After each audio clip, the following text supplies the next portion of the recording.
Good morning. All right. Well, we some chop going on here. So far, no follow through to that big red bearish candle last Friday. Inside day yesterday was kind of choppy price action, but there was recovery to different degrees.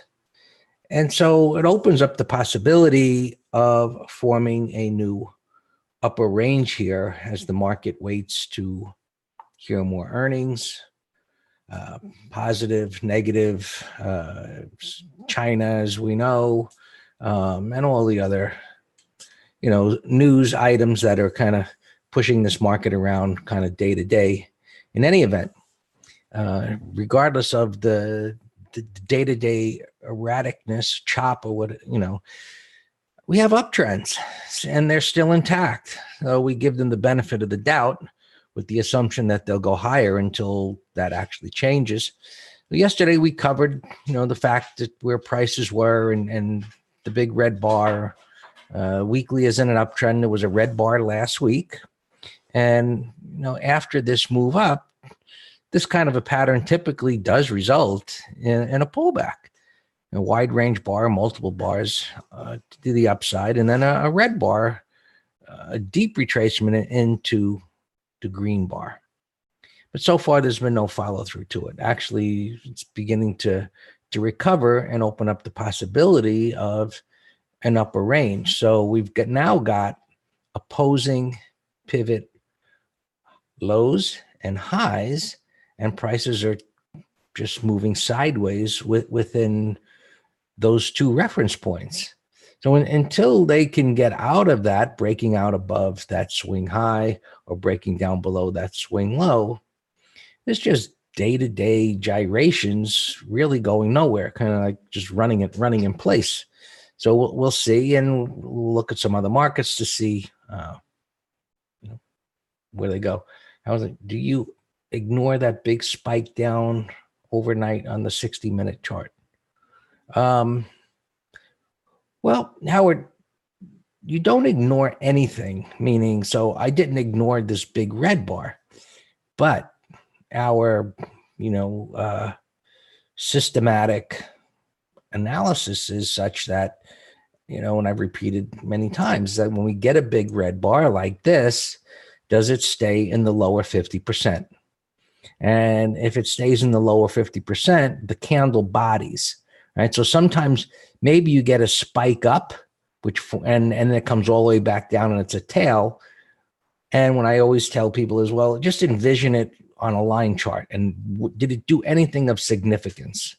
And if the line is just going sideways after it came down, well, it was just an, intraday spike. So no, we don't ignore, but we have to put it in the context of the trend. So was the trend on the 60-minute, was the trend down? Was it sideways at the time? When it spiked down, did it spike down to an area of support?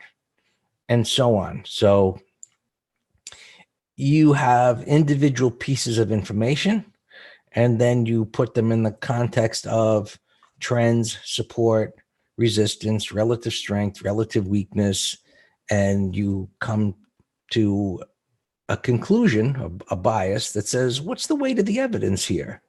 Or am I looking for new information to help me make a decision as to what to do? So right now, uptrend, red bar, stall in the upward momentum, trading range right here. We're waiting to see if it can move up to the top of the red bar and negate that at a minimum.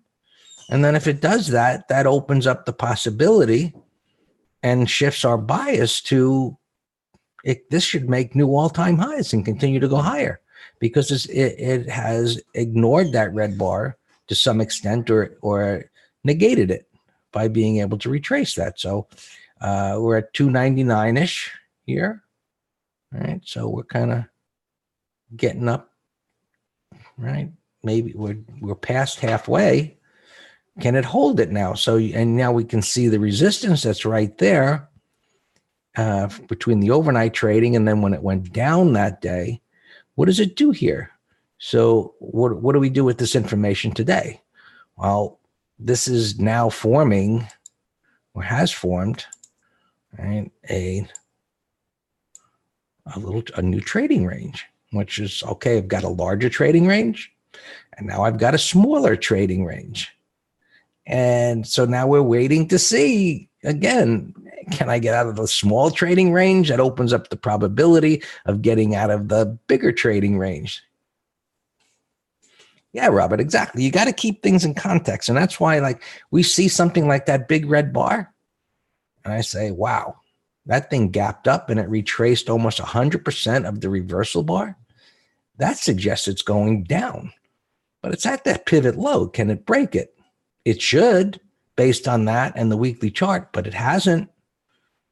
And now it's running back up here. Well, I wouldn't say running. It's more of a, kind of dragging, screaming, and crying, bears back up toward the resistance area, and we'll see what it's going to do. And yeah, you're saying the fact that it did not go down was bullish. Well, it didn't go down yet, right? So it's bullish for the moment. We still haven't closed up there. We got all day today to see where this is going to wind up. So, we're still gathering information. Our bias is still bullish, for the moment, a little bit neutral, just because of this little trading range that is formed now. But as we look at these charts, right, we give the benefit of the doubt to going higher. And one of the things I wrote about in the advisory letter was, look, even if it breaks this low and violates the trend on the daily time frame, that's not going to violate anything on the weekly time frame, and the pullback we view as being viable. So now, if it happens and it comes down to wherever it's going to, the unfilled gap, this prior swing low, we then start to look for information to support a reversal in alignment with the weekly uptrend. Right? Okay, so cues, same story, pivot low, pivot high, choppy range, cues showing a little relative strength, right? It's all the way up to the top of the red bar. Now, there's going to be sellers up here. Let's see what they can do here this morning. Does this go diving back down? Does it go sideways for a half hour, which would suggest it's going to go higher? But again, we're just in a sideways range here. Diamonds, actually a little bit higher, away from the minor support there, but just chopping around, the same story.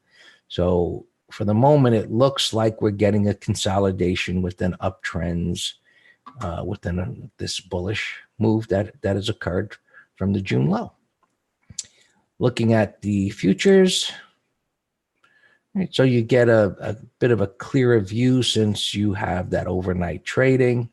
But while that is the case, we really haven't changed our bias by looking at the futures here versus looking at the ETF.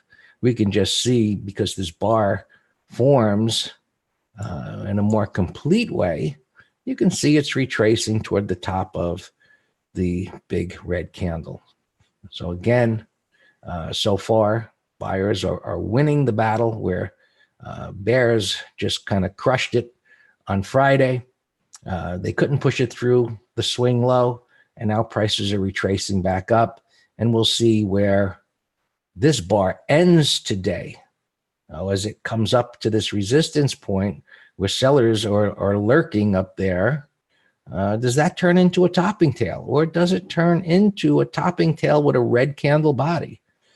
Or, of course, does it clear this high? So again, as far as the markets go, we're just waiting to see the further. So let me back up for a second. One of the things that I said after the red bar was the further prices could retrace into the red bar, the greater the probability of negating it. True. And we see that it's almost, well, this bar isn't complete, but it's almost completely negated it, and the message of that red bar. Whereas this setting up as a 1, 2, 3 could have been a down day today. It didn't.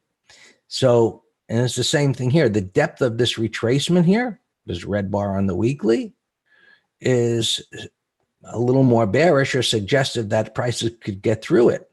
So now that they're not, the further they retrace up here, well, we're still in a trading range, but the depth of retracement, the greater the depth of retracement, the greater the probability of negating prior moves. So the prior move, deep retracement, maybe it's going down. Let's see if it can break the low.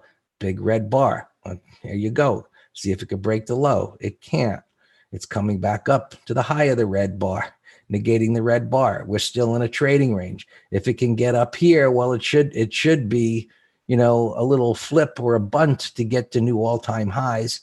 And there you go. That's the factory work of, you know, the analysis. But so when the trend is up, you look to buy pullbacks into support. But this would have been a rough one to say, well, let me buy this pullback into support when it got crushed on Friday. So that creates a lot of uncertainty and, you know, kind of dissipating that. Absolutely, Tony. It is a battle. But if we step back and say, well, who's really winning this battle? Obviously, the bulls. The bulls.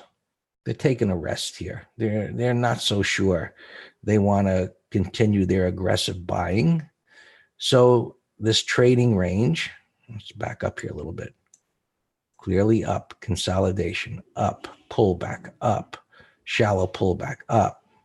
Now we're getting a bunch of choppy stuff here. So there's some uncertainty creeping into the markets at this point. However, we would say that buyers are still in control until at least a breakdown and close below that swing low. Right? So what's an uptrend? Higher highs and higher lows. That's the last higher low. Breaks below that, it's no longer in an uptrend. Weekly's in an uptrend. Find the place where buyers want to feel comfortable stepping up to buy and turn this back up again. And Qs, same story, up to the top of the range here. They want to keep buying. So what's going to happen here? Do they keep buying? Does it push it up? Does it go sideways? Are we in for another day of chop at this point now that it's gotten to the top of the range? Maybe so. So we'll see what happens here within the next 30 minutes. Right. Dow, same story. Red bar being negated. Still got the whole day to trade. We don't know what that's going to look like, but it looks like this or better. At the end of the day, our assumption will be this has been negated. It should make new all-time highs. We get another red bar after that. It's like this market is just uncertain about whatever. And, you know, you got the frog in the blender type of situation where it's just choppy. And we just got chop going on right now. So we'll see how long that is going to continue. Oil can't get a bounce going here. You know, this here you go, broke below the prior pivot low, the major support. So it's violated this little uptrend. And so I don't know what this is going to do here. Maybe another couple of days, we'll see if it can get back going back up or whether it's going to roll back down to the lows. Not so sure. Bonds, they're not sure what to do here. They're in a trading range within an uptrend on the weekly, maybe a head and shoulders top going on here. Don't know. Pivot low, pivot high, pivot low, trading range. Gold consolidating the gain. It was kind of in a coma yesterday. It was just, you know, going sideways all day. Got a little blip down and a blip back up again. Still bullish, intermediate to long term here. You know, just so far, just the consolidation. So I can go higher. I threw silver in here, which we typically don't look at because it was being talked about pre-market in the chat room. So here's the move in silver. And this move, if you measure gold and silver from their low to their high points, they've moved the same, 13.5%. If you look at SLV and GLD, they've had the same move, but they do look different. meaning how they went up in the consolidation, and see the blast up there was so strong. But gold kind of made its move early on, and silver made its bigger move later on. But they're both, if you measure from where they started to the high, 13.5%, looking at on the ETFs.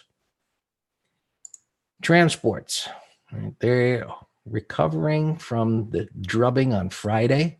So another positive. It's still just a trading range. Same story, pivot low, pivot high. Trading range going on there. And the Russell, that's really the weakest. And I don't know if I'm not, well, we're in a trading range. So, you just know what is it's in a trading range. But this is the weakest, and it's kind of like grinding. We'll see if this little blip to the downside yesterday gets negated. So the more things that retrace toward the highs, that negate red bars in unison, meaning, and it doesn't always have to be, but we see the transports making somewhat of a recovery and everything else. But the Russell here is the one that's making the least recovery, but you can see it's up here a bit pre-market. And well, you could look at these here and you can see more clearly what's going on. But again, if it can get above the high of the red bar, well, now we've got a pretty significant line in the sand and a potential higher low where this can get going. It's still got all this slop over here, so it's not the ideal pattern, but it's one that could start to bring up the rear there. So there's all the markets. Didn't go through any of these ETFs, but it's getting a little late, so let me hand it over to Dan and go over the gappers and open trades. All right, good morning. Actually, let's start with gappers today, since there's a lot of them, a lot of earnings, and all of our opens are fine.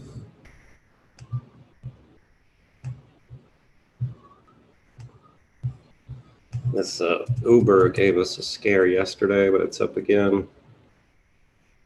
Apple, that was a nice ad yesterday, 15-minute breakout into the close. Beautiful, getting a nice gapping $1 and change. EDU 105, gaps too excessive. Boeing, I like the fact that it got its debt downgraded and it's still up.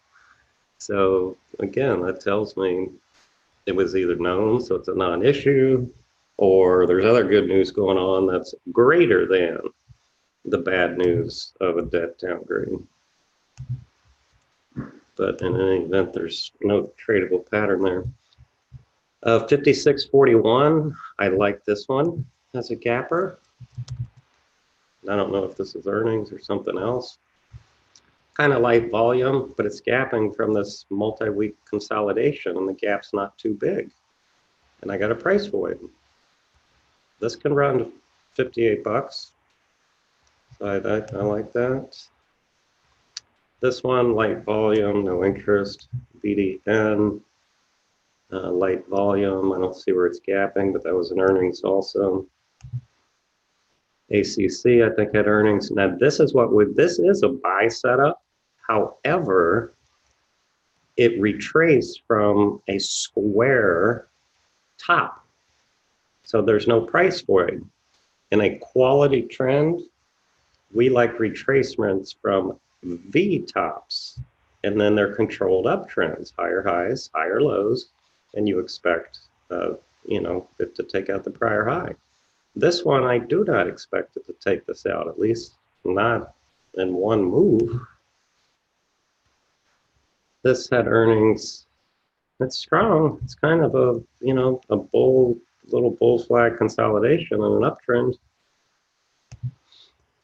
Spilled earnings, no pattern. Charlie Romeo, light volume. HSTM, light volume, don't like the pattern. CNC. 50.90, so it's gapping right to this gap fill. If this can hold, then maybe 30-minute high. PII 87 bucks. That's a bullish gap, but no price void. Pulte, this was the one we were able to get out break even yesterday. Earnings today, it's flat. IPG 2230 way down here. I don't know. Remember, I'm just looking for tier ones right now.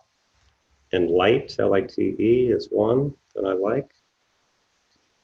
103. Bullish gap here. That's a real big bullish gap. Roku, I have on my long list, and this might be doing exactly what I had in my head as a potential scenario. You know, we hold the integrity of this wide range bar, and then we negate the red bar because we have a bullish weekly monthly. So, you know, let's see what this can do. CNC, we already talked about. BIB had earnings. Gapping up here, this is definitely a put spread watch. I'll put it in a little window. And it's a bio, so that's higher risk. But, you know, if we can get a Friday put spread after earnings, I would definitely do that. Look at this multi-month support being built up on the weekly. So it's not a directional. It's a nasty crack on the monthly. Lima Kilo, we were watching yesterday. I would love a 1, 2, 3 on this. So a 1, 2, 3 is an inside consolidation bar in the upper third of yesterday's wide range bar breakout. That's, you know, this thing just took off over lunch without us, but it was on our long list. I see one print up here. There's no volume, but this is a topping pattern. So put this on our short watch list, depending on where it opens and trades.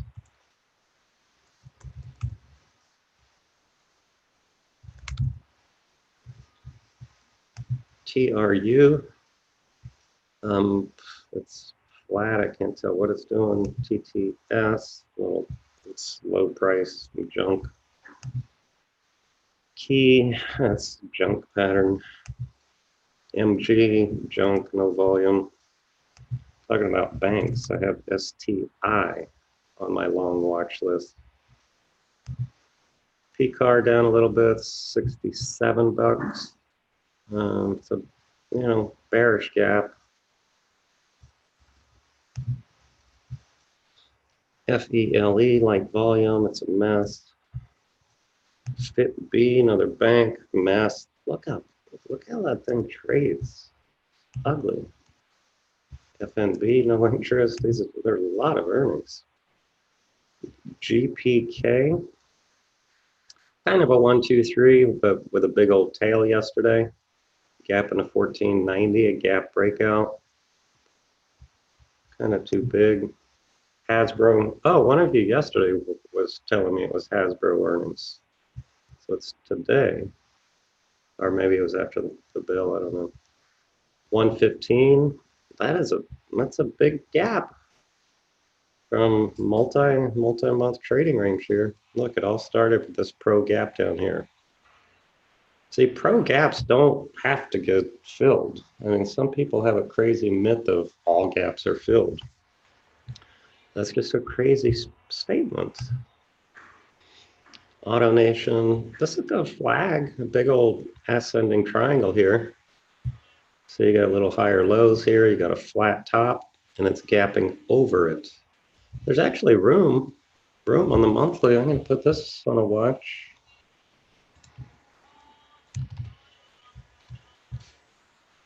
ASTI, it's a mess. AVY, it's gapping down, and it has room. I'll keep that on the short watch list.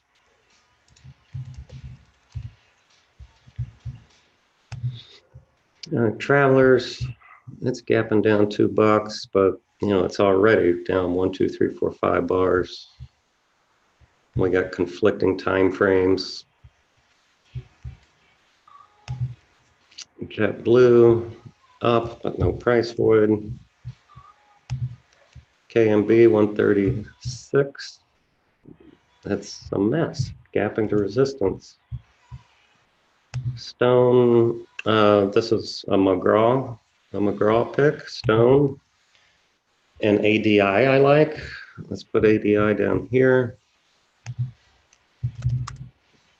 That's McGraw gave me ADI. Stone. Chew. Greg gave me this one yesterday. It's light volume, spotty, but look at the monthly. The daily, weekly, monthly are all in alignment. So it's almost a core trade or a swing with a pig target. That can go to target 26.28. Travelers we already looked at. UTX is a gap breakout. They must have had a conference call or something because look at that crazy whip. Fell $2.50. 135.58. It has room. Let's watch that one. So that there's a number of good gappers today. But it has to, you know, part two, obviously, they have to set up. SWK is on my short watch list already. Sherwin 466. Bullish gap, put spread watch. I like the bottoming tail and it's gapping over the high of these 3 bars. See why I started with these? I had a lot of gappers. LMT, put spread idea. We'll leave that one in there. Coke, look at that gap breakout to all-time highs. That's bullish. I guess once again, if it were gapping just right here, then I'd say 5-minute high. But you know how the bigger the gap, it's just harder to get on board because of your stop. Hog, that's bearish, but no low risk entry. Hasbro we talked about, bib we talked about, bro. That's a mess. Whirlpool. Monthly, I like the monthly. Big old 2-bar reversal. Ameritrade, a mess. ALB. All right, I think I'm done now. These are into yesterday's.